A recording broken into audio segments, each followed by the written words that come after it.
The palace shields flickered like dying stars as the undead horde pressed against the energy barriers. General Kyan stood on the command deck of the orbital defense platform, watching the impossible unfold below. The planet's capital, once a jewel of the Terran expanse, now crawled with reanimated corpses that moved with unnatural coordination. "General, the necromantic signature is off the charts," reported Lieutenant Chen, her voice tight with fear. "It's not just raising the dead, it's controlling them with quantum-entangled consciousness." Kyan's jaw clenched. 20 years defending humanity's borders, and he'd never seen anything like this. The corpses weren't shambling zombies from ancient horror vids. They were tactical, organized, and worst of all, they were converging on the Imperial Palace where the Council of Worlds was meeting.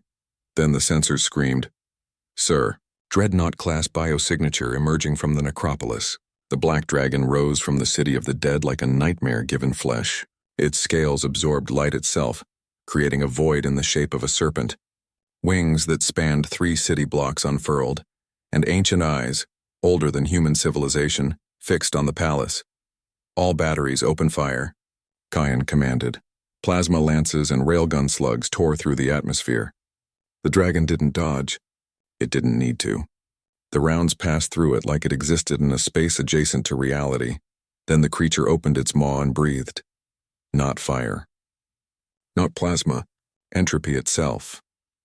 Everything the breath touched aged instantly. Steel crumbled to rust, concrete to sand, living soldiers to desiccated husks. Kyan watched 3 defense towers collapse into archaeological ruins in seconds. "Get me Judge D," Kyan said quietly. "Now."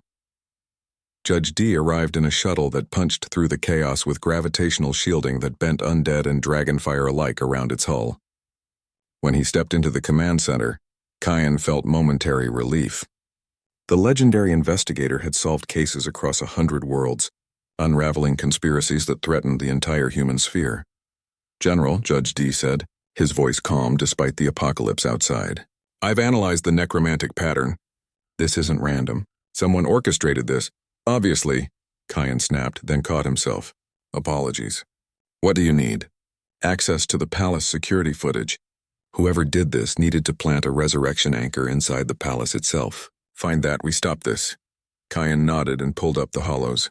They worked in tense silence, the dragon's roars punctuating their search like a ticking clock. Then Judge D found it. There, storage room 7B.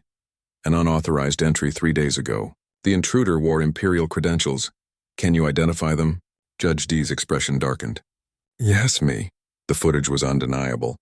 Judge D, or someone who looked exactly like him, had entered the storage room, planted a device that pulsed with necromantic energy, and left. Kyan's hand drifted to his sidearm. "Explain. Now." "I can't," Judge D said.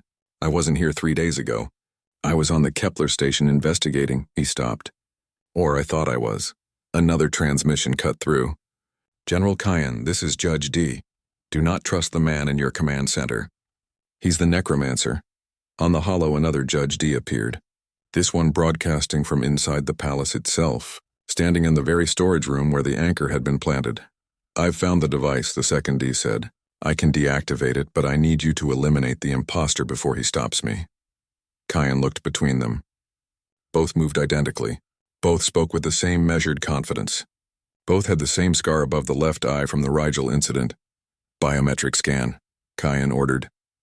"Both match," Chen reported. "DNA, retinal, even quantum signature. They're both him." The dragon's roar shattered 3 more towers. The undead had breached the outer palace walls. "Time was running out, General," the D in front of him said. "Think.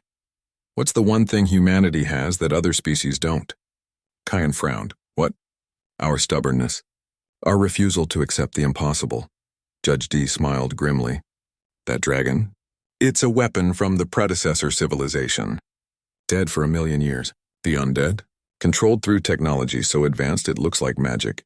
But here's what the necromancer didn't count on." "What?" "That humans are too crazy to die when we're supposed to." Judge D pulled a device from his pocket. A quantum entanglement disruptor. "The necromancer isn't one of us. He's something else wearing my face. Betting we'll tear ourselves apart trying to figure out which is real while his army wins." "Then how do I know you're the real one?" "You don't. That's the point." Judge D pressed the device into Kyan's hands. But I'm betting my life that you'll trust your gut. That's what makes us human. Faith despite uncertainty. Kyan stared at the device, then at the hollow where the other D waited. One was real. One was death itself in human form. The dragon crashed into the defense platform. Klaxons wailed. Kyan had seconds to choose. He chose. Kyan activated the disruptor and aimed it at the transmission source, the palace storage room. The signal cut out with a scream that wasn't remotely human. On the view screen, the black dragon convulsed, its form flickering between solid and shadow. The undead army collapsed like puppets with cut strings. Judge D beside him nodded. Good instinct, General. How did you know I'd choose right? Because, Judge D said, watching the dragon dissolve into quantum foam, humanity doesn't win because we're always right. We win because we make a choice and make it work. That's what terrifies the old powers. Below, the palace still stood. Humanity had survived another impossible day. Just another Wednesday in the Terran expanse.